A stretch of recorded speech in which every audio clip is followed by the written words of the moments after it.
All right. Hello, sports fans. I know you thought you were turning on ESPN and watching some sports on this Monday afternoon, but no, it's me, your economics teacher.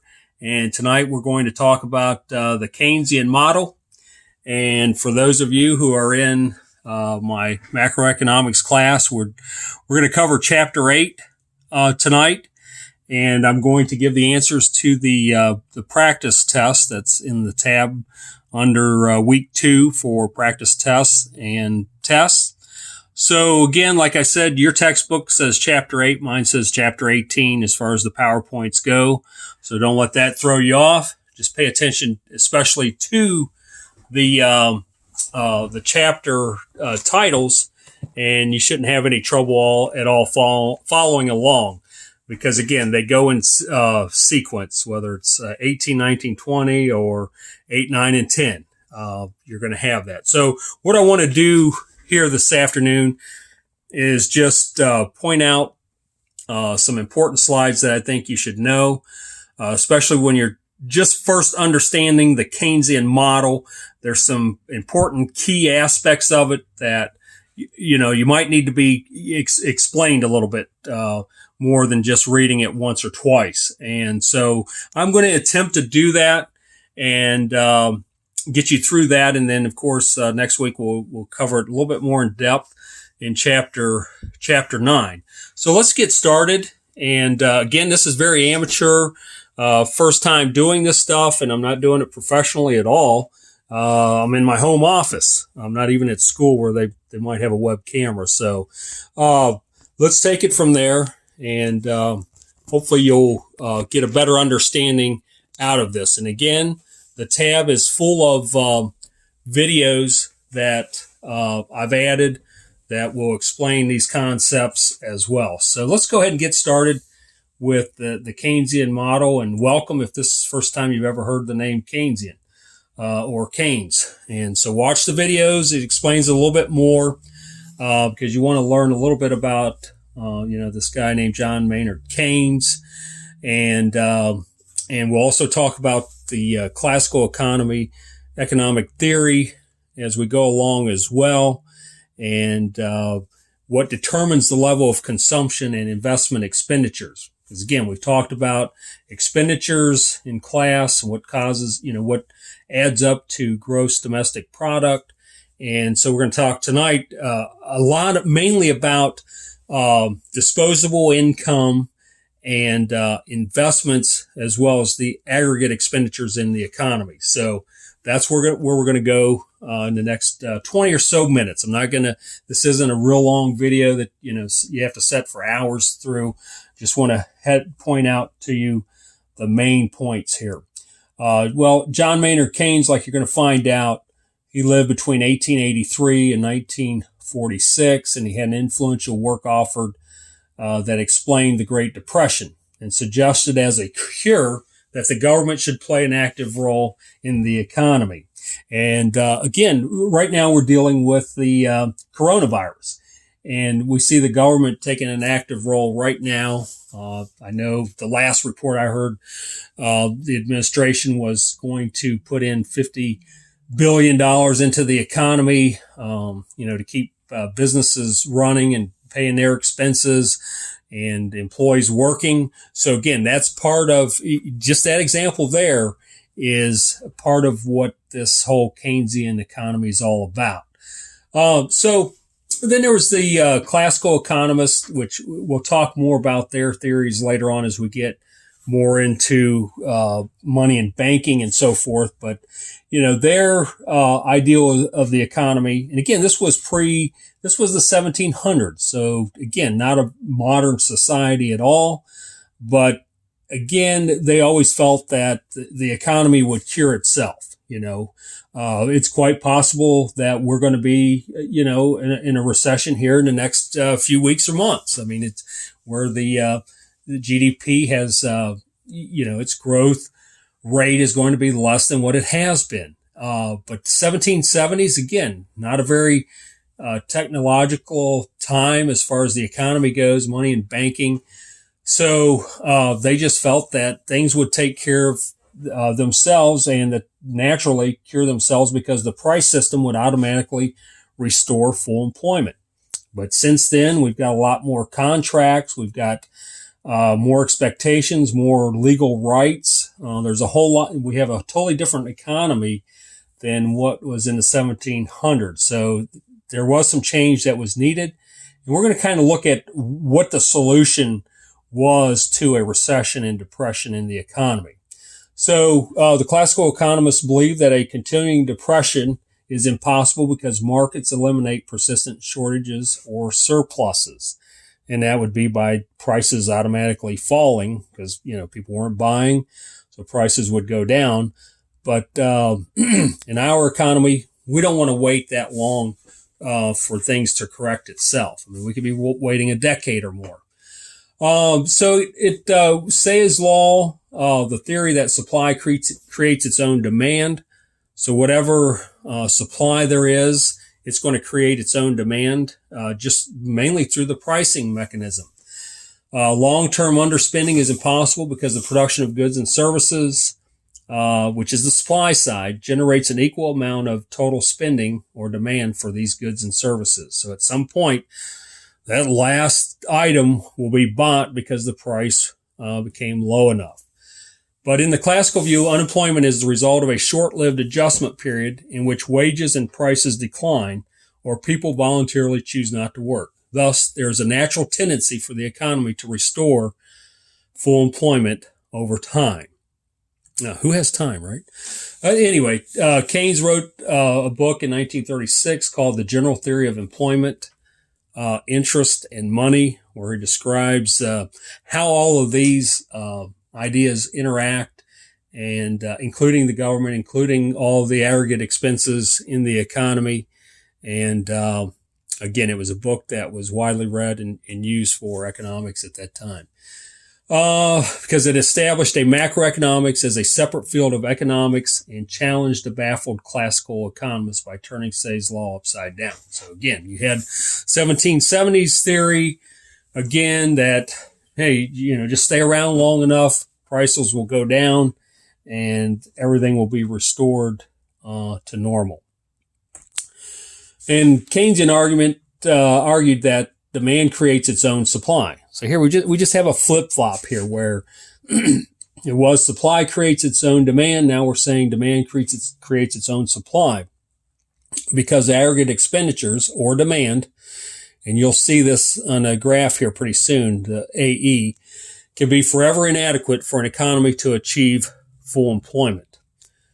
According to Keynes, the most important factor was disposable income, which is personal income to spend after taxes. Because again, that's what's going to go into the economy. And what we're going to show you on a graph or a table, we're going to show you both, that the amount of household spend for goods and services at different levels of real disposable income. So pay close attention to that. Autonomous consumption is consumption that is independent of the level of real disposable income. And we'll talk a little bit more about that as well later on. Dis savings, know what that is.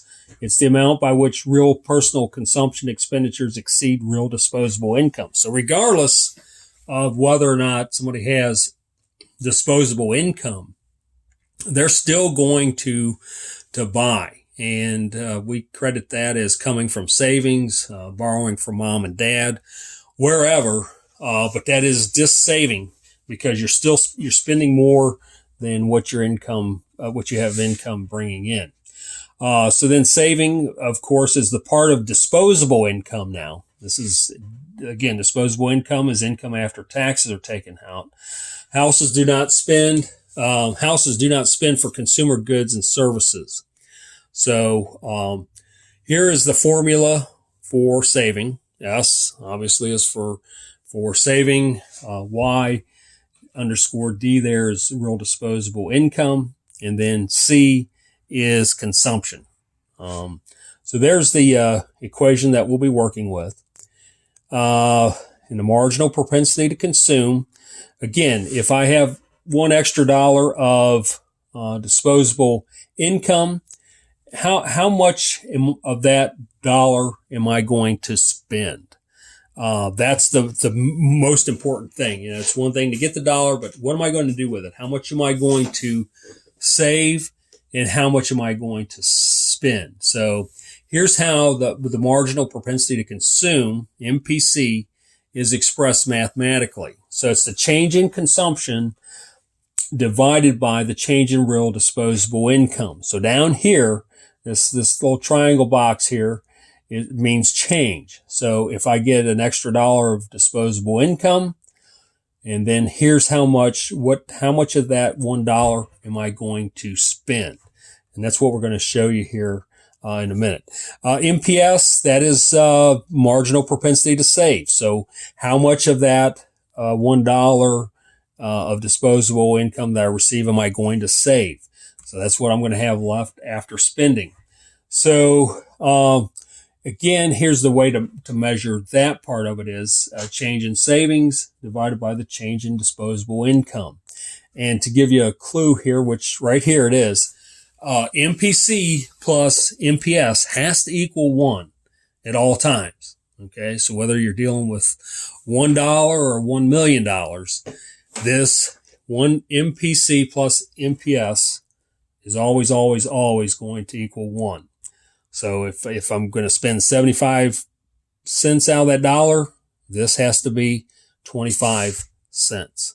So, and vice versa. If I'm only going to spend 25 cents and save 75 cents, it's always going to equal 1 there.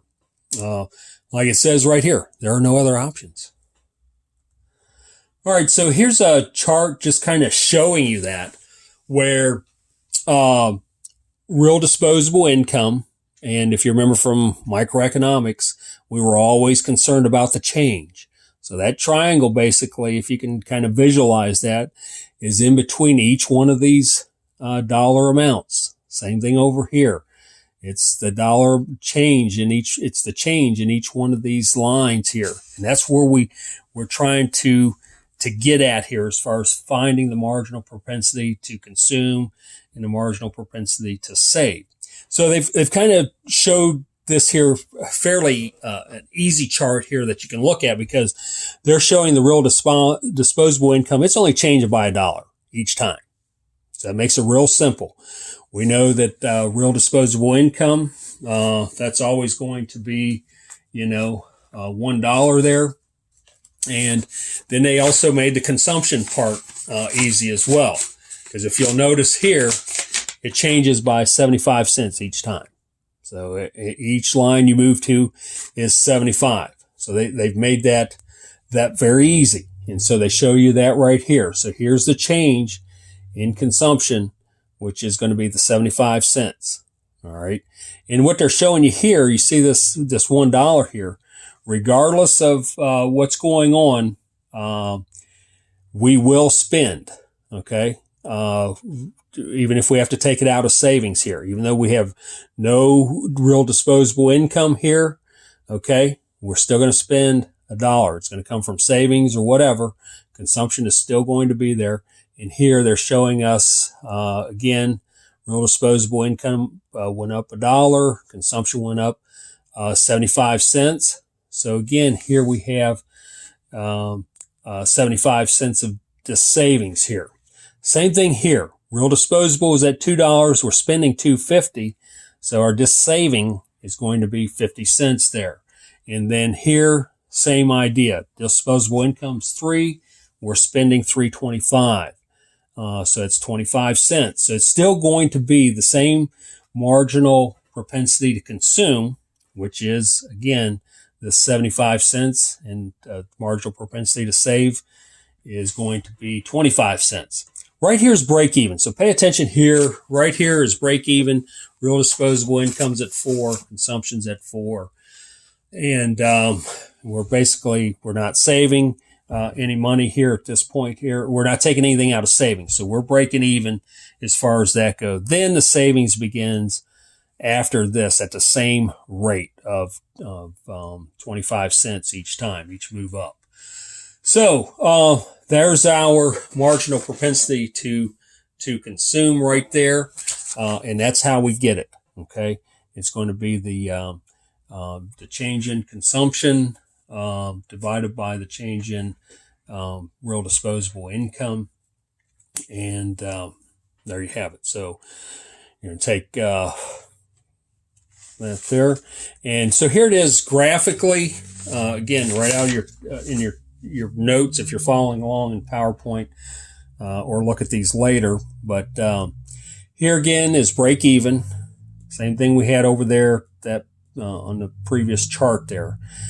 So all this pink in here or reddish, that is just saving. Remember, we had to break even at $4 of real disposable income with real consumption. So now, in this case here, what they're trying to show you is that, let's see here, right here. Okay, real disposable income, it went up 2 trillion. All right. And when real disposable went up 2 trillion, the real consumption went up 1.5. Okay. So in order for me to find the marginal propensity to consume, all I need to do is take 1.5 that you see there, the change in consumption, 1.5, divided by 2. Okay. And just throw that in a calculator. I'll do that as well, just to kind of show you here. 1.5 divided by 2, and it's going to give me that 75 cents, and which is true to the chart that we just went through. So there's my marginal propensity to consume, and I'll show you that again when we get into the worksheet as well. So our MPC is 70.75. Our savings then has to be what? That's right, 0.25. So again, it's 1 minus 0.75 gives me my marginal propensity to save. Now, I want to point out this 45-degree line here, just because it needs to be there, because that is representing that if every dollar was spent. Okay, or the whole dollar was spent. This is what you would have. This is the possibilities you would have as far as the real disposable income. If it were all spent and consumed, where there would be no savings, you would have this 45-degree line. Pay especially attention to C, because we're talking about consumption here. In a little bit, we're going to add on investment. So keep those two in mind here. And that explains the 45-degree line there, just showing you that it indicates all points where real disposable income and real consumption are equal.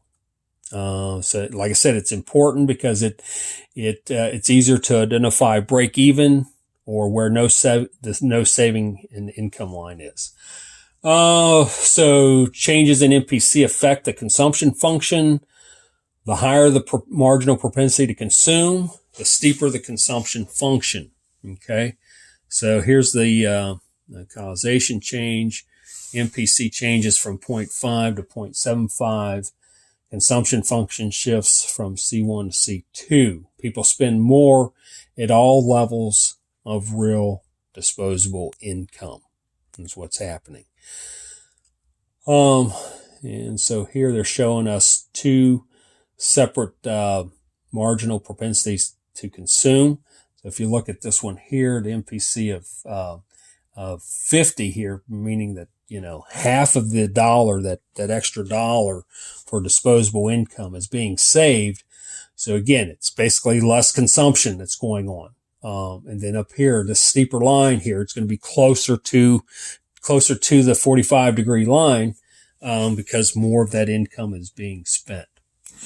Again, personal consumption and disposable income, 2000 to 2016. Just kind of shows you that it has always gone up.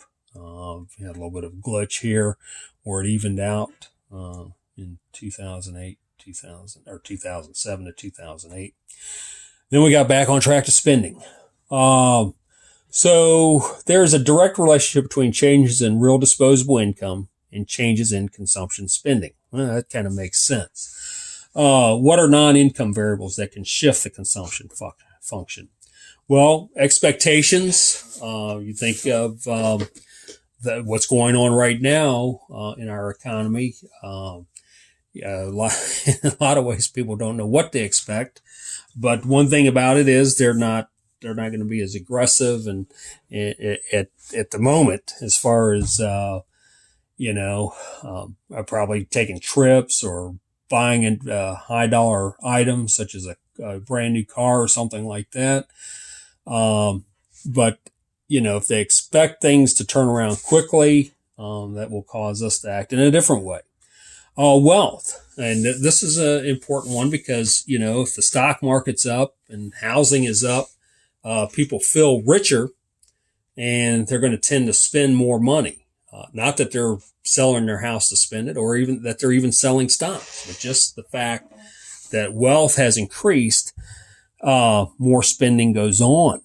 Okay. Now, just like this economy right now and with the stock market being as volatile and having some pretty big down days, that there changes things. Okay. It goes in the opposite direction. People end up spending a little less there. Then there's the price level, that will, shift, and then the interest rate, which those we'll talk about here, a little bit later. Let's see. Like I said, this week here, families are going to be more tight-fisted in their current spending. Okay, and so this means an autonomous decrease in consumption spending, and the consumption function is going to shift downward in this economy. Now I've already described the wealth effect. Okay, and how does the price level affect the consumption function? Let's look at this one here just for a minute.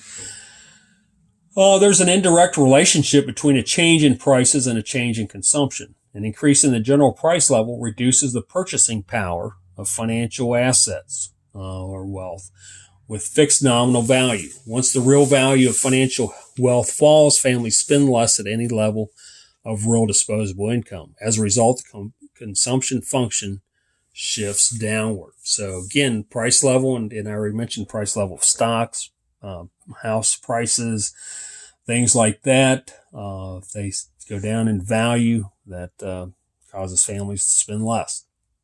Interest rate. If interest rates falls, households may use more credit to finance consumer purchases. The result is a shift upward in the consumption function. Okay. And here's the causation change for that. Increase in real disposable income, movement along the consumption function. Okay, remember that. If there's an increase in disposable income, it's going to be a movement along the consumption function. Change in non-income determinant increases. Autonomous consumption measured by points A1 and A2. So it's going to be a shift, an upward shift in the consumption function from C1 to C2. So let's take a look at this moving along and shifts in the consumption function. So again, this vertical axis here is the real consumption. Real disposable income is on the vertical axis. And we're dealing with trillions of dollars here. Okay, nice amount. Again, here's our 45-degree line. You don't have to worry that much about that. It's just, this here's where consumption and real disposable income equal each other all the way to the top, which that never happens. So here we have, like I said, the consumption 1, which equals A1 plus B times the disposable income here. Again, A is break even. And so here is your movement along here, which we were talking about.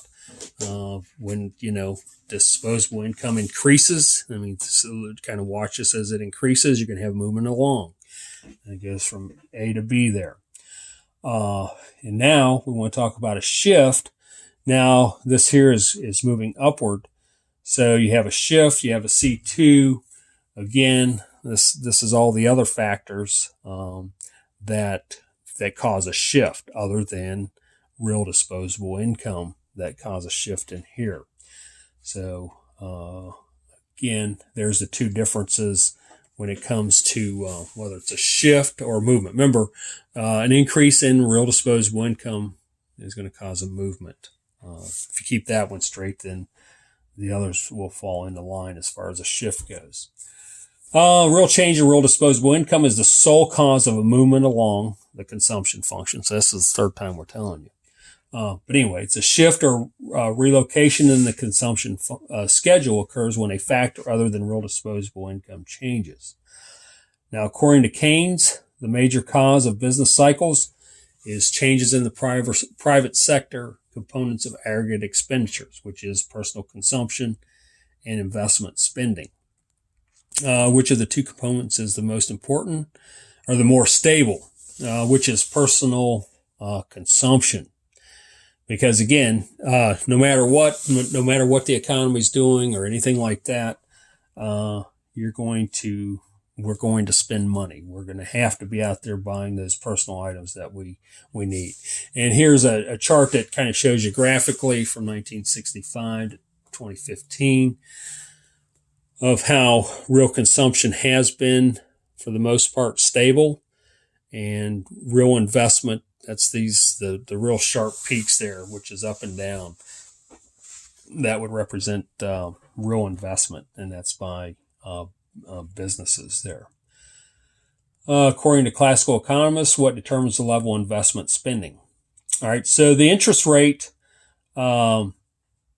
again, classical economists said, if the interest rate is too high, businesses aren't going to invest. Keynesian said, well, it doesn't really matter about the interest rate because businesses are going to invest if they can make a profit on whatever the interest rate is. If the interest rate's at 10%, we can make 12%. We're going to do the investment. So the investment has to pay more than what the interest rate is. The investment demand curve shows the amount of businesses spend for investment goods at different possible rates of interest. Let's take a look at that.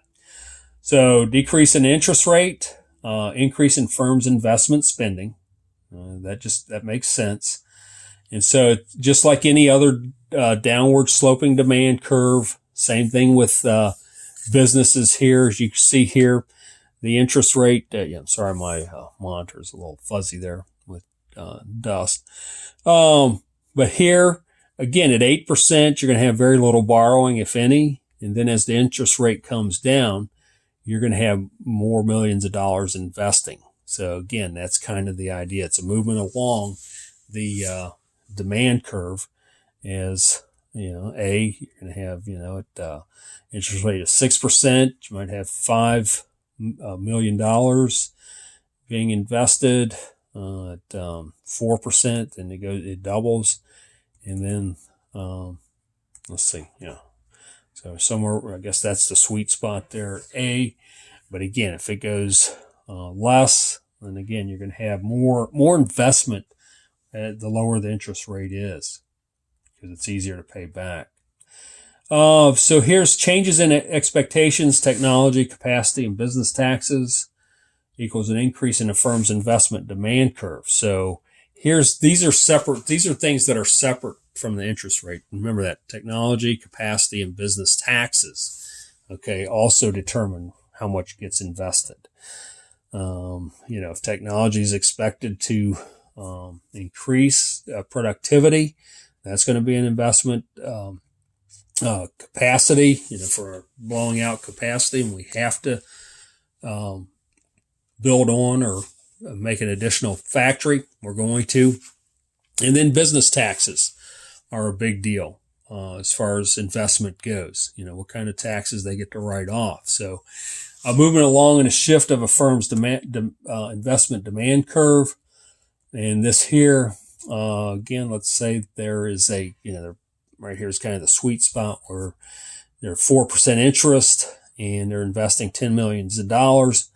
But then, because of one of the other reasons, there's a shift where more of these dollars are going to be invested at any level of the interest rate. So here, A shift causes, a rightward shift here in the demand, and then the next equilibrium then is going to be at the $15 million of investment due to the shift.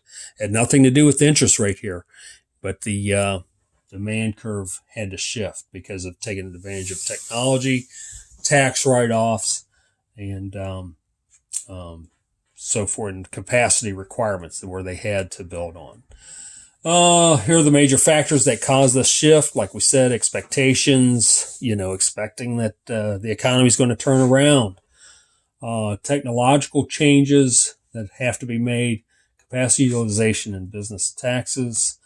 And so I'll let you read those on your own. Just know that those are the things that cause shifts in that demand curve. I'm going to skip through those. I gave you a brief explanation of it. And so I'm going to move on, let you take a look at those on your own. Let's look at it, what an autonomous expenditure is. It's spending that does not vary with the level of real disposable income. So let's kind of look at that here for a minute. So the aggregate investment demand and autonomous investment spending curve. Here we're going to start out at the investment there of $1 trillion. And that's the break even. And let's see here, autonomous investment here is just that additional amount of money that's been invested in. So this here, as far as the autonomous investment goes, that's going to, like I said, it's separate from the aggregate, and I should say the autonomous spend, or the real spending that goes on with disposable income. This here is going to be in addition to it. So I'll point this out on the worksheet when we get to it. But just remember this here, as far as the autonomous investment or whatever, it's not changing the consumption. It's added on to the consumption, as you'll see, and it's pointed out here. It's straight, it's even the whole time here. Which this here is probably where I would take the most issue with how the book explains this. I realize they're trying to simplify it to some degree, but investment spending goes a little more up and down than what's led to believe here. But we'll run with it because it does make a point, and so I don't want to make a big disagreement out of it right now. But just understand that it is over and above what disposable income is, which we will talk about on the worksheet. And we're ready for that now. So I'm going to give you the answers to the worksheet. So let me get to that.